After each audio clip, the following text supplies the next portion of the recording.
The Office of Research is a vice president area at Ohio State, so like colleges have deans, the VPs at Ohio State are kind of governing over certain areas of the university.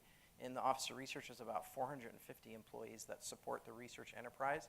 I work in the vice presidential staff over in Brooker Hall, and we help coordinate things like funding and research development, which is what I'm going to talk to you about. I'm not going to go through all the materials in the packet. That's kind of just all self-explanatory, but it gives you an overview of all the different services we provide. Number one, our goal today is to show you how to access funding opportunity resources. There's many different ways to do this, and based on how you registered for the event, we could tell that there were some things people may or may not know, and so that's hopefully what we can cover. We're going to talk a lot about identifying alternative sources. There's the traditional sponsors. We always think NIH and NSF, right? But there's literally 26 federal agencies. All of them provide funding. There's also state, county, and municipal funding opportunities, as well as thousands of private foundations. And then we're going to demonstrate the SPIN funding database, which is a free subscription-based service available to everybody at Ohio State, faculty, staff, and students. And that'll allow you to create and save funding searches that generate alerts, email alerts, so you can keep up with all the funding opportunities that are out there. If you're not already familiar with this profile, it shows the incredible growth that Ohio State has achieved over the last 10 years. We're approaching about $983 million or $1 billion. I suspect we'll be there next year. That's my bet. Over $1 billion. That puts Ohio State in the top 20 of all public and private institutions in terms of research expenditures annually. And for public, we're in the top 10. We don't talk so much about rankings. We just talk about range, right? Because the rankings seem to shift back and forth every year. In general, you know about federal sources of funding, hopefully, National Institutes of Health, NSF, and so on. There's money available in the state. Our newly renamed Department of Higher Education, formerly known as the Board of Regents, has several grant opportunities, as well as Department of Health and so on. There's also money at the county or city level, and those are programs that you can find out about just by asking or visiting their websites. Nonprofit sources in the city of Columbus. If you're not familiar with us, we have an incredible organization known as the Columbus Foundation that kind of gathers funding together and runs competitions for the community, as well as Spencer Foundation, Robert Wood. And then Ohio State is very successful in securing funding from industry. There's not a lot of money that industry provides. You'd be amazed at the percentage that they give nationally in terms of their portfolio, but we have arrangements with several large companies like Honda, Cardinal Health, and some of those programs, depending on your research, can be a really great fit, and they will sustain programs for years and years, not just a one-time thing, but for a long time. So don't rule that out, and I'll talk about resources to do that. So what does our office do? Of course, my voice goes out. We assist people with finding funding, we help you with identifying collaborators, and we look for ways to leverage Ohio State's resources. There's a tremendous collection of things that can help your proposals be more competitive, and we want you to know about all those resources and try to pick and choose things that can help. We manage our internal nomination programs or limited submission. These are opportunities where the sponsor has placed some kind of limit on the number of applicants per campus. And sometimes it's from the entire institution, sometimes it's per college, and sometimes it's at the department level. There's over 300 programs annually that we identify and distribute to try to see if anyone's interested in. The vast majority of them go unapplied for. People don't even submit. Probably about 20 to 20 or 25 each year are competed, where our office runs an internal nomination program and associate deans for research for each college.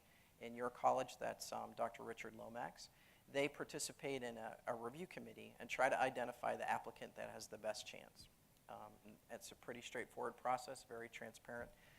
We also support nominations for our faculty for national and international prizes, and my colleague's going to be up here in just a minute, Margot Nash. That's one of her primary roles. So we're looking for ways and for people worthy of national and international recognition to try to elevate the reputation not only of that individual investigator, but the department, the college, and the university as a whole. And there are literally thousands of prizes. So you're probably familiar with the Nobel Prize. There are thousands of other prizes besides the Nobel, and we're always looking for ways to kind of recognize the great work that our faculty and staff do. One of the services we provide, and we don't talk a lot about this, but we will work with you one-on-one or in small groups in what we call a funding consult. So if you're not familiar with what happens at one of those, it's to make sure that you're connected to the colleges and departments that might complement your work. Well, Ohio State, one of its greatest strengths is its size, but it's also its greatest weakness. It's really hard to get connected, and just this week we were able to connect 2 investigators from 2 separate colleges that were going after the same funding opportunity. And together they're going to be a much more competitive applicant than they were going to be separately. And that's the kind of thing that we try to do in the Office of Research. We look for ways for you to leverage the breadth and depth. So we are the most comprehensive university in the country. I think Minnesota is the only one that comes close in terms of all the programs that are offered. And we really try to leverage all that stuff. The other thing people may or may not realize is we're also a very wealthy institution. We compete internally funding opportunities that come, what's called intramural funding, through many of the programs that we get, either federal grants, and then we take that money and give it out to our own faculty and staff, or competitions like the new Connect and Collaborate funding announcement that just came out from Outreach and Engagement. And I think Kim's going to send that to everybody after today's session.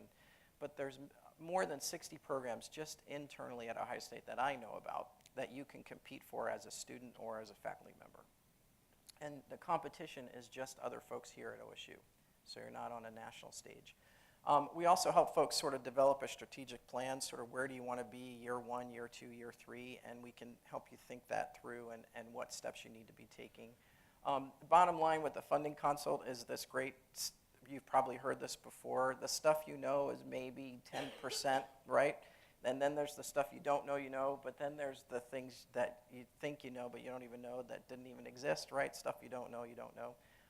We really try to open up your horizons, and you're going to see some of those tools today as a result of this. So there's just lots of different ways. I promise you, number one, there are more funding opportunities than you have time to apply for. There's just no conceivable way you could go after everything that could fit your particular discipline or area of interest. We can help you minimize risk. This is another idea that I think is really important. A lot of times people focus on one particular sponsor, and for whatever reason, because of the political winds that blow in Washington, that particular funding stream dries up, and you're really in a pickle then because you're not going to be able to fund your particular area of research. So it's really important to have at least 5 areas, this is my recommendation, of potential sources of funding or areas of research, so that you're always kind of managing different directions and different places to go to look for funding and keep those all in line. And then ultimately, we want to demystify the process. So I have a wiki site that is, I would say, fairly robust. There's lots of information. It's simply go.osu.edu/funding. There isn't time today for me to introduce you to everything there, but here's a list. We have access to all our funding opportunities databases. We're going to demo one of those today so you can see what that looks like. Links to the state of Ohio grant funding opportunities. There's grant writing resources, including sample proposals, so you can get a sense of what a proposal looks like from beginning to end. All our limited submission. There's only 4 research networking systems at Ohio State. I always joke about that, but there are 4 different ways to find collaborators on our campus. Most campuses don't have any of those tools, and we have 4. So take advantage of that. There's a listing of research networks, facilities, and equipment. We're working in partnership with the Center for Clinical and Translational Sciences on a new tool called Eagle Eye. I don't know if education has been approached yet, but we're indexing all of the scientific equipment and research support services, that's hard to say, in a tool called Eagle Eye, and it's a public access database, and you can see where those things are located, so if you're ever looking for something or you can't find a partner or collaborator. And then, of course, the folks in foundation and corporate advancement.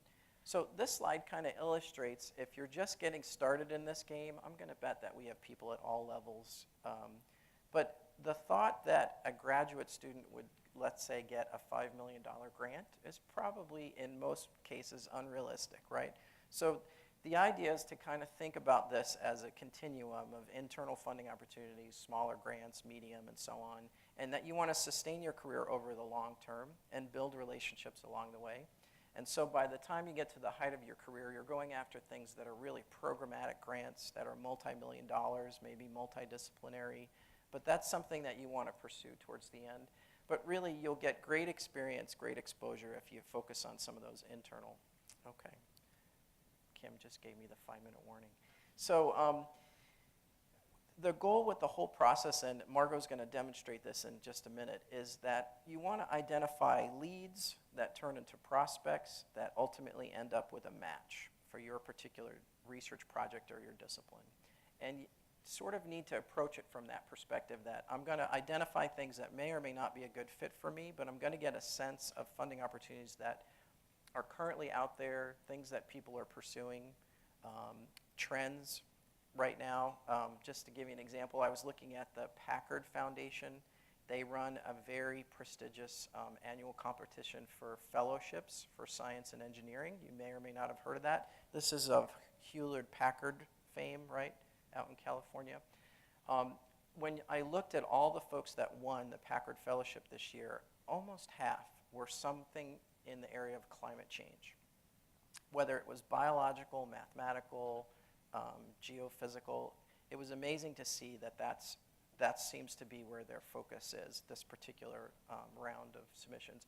Many of the folks that win the fellowship, the Packard Fellowship, go on to win a Nobel Prize. So it's a highly prestigious program, it's a big deal, and it's only for early career faculty in science and engineering. And we're just now competing internally to identify the 2 nominees at Ohio State.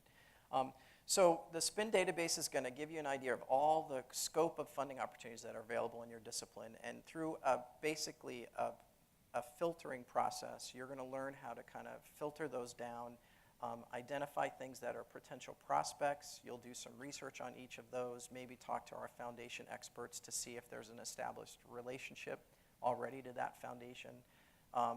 You'll talk to the sponsor to see if your project is a good fit. That's a huge, good use of your time to build those relationships with the sponsoring agency. And then ultimately, if there's a match, then you'll submit your proposal. Not a good idea to take a shotgun approach and submit 15 proposals in a year.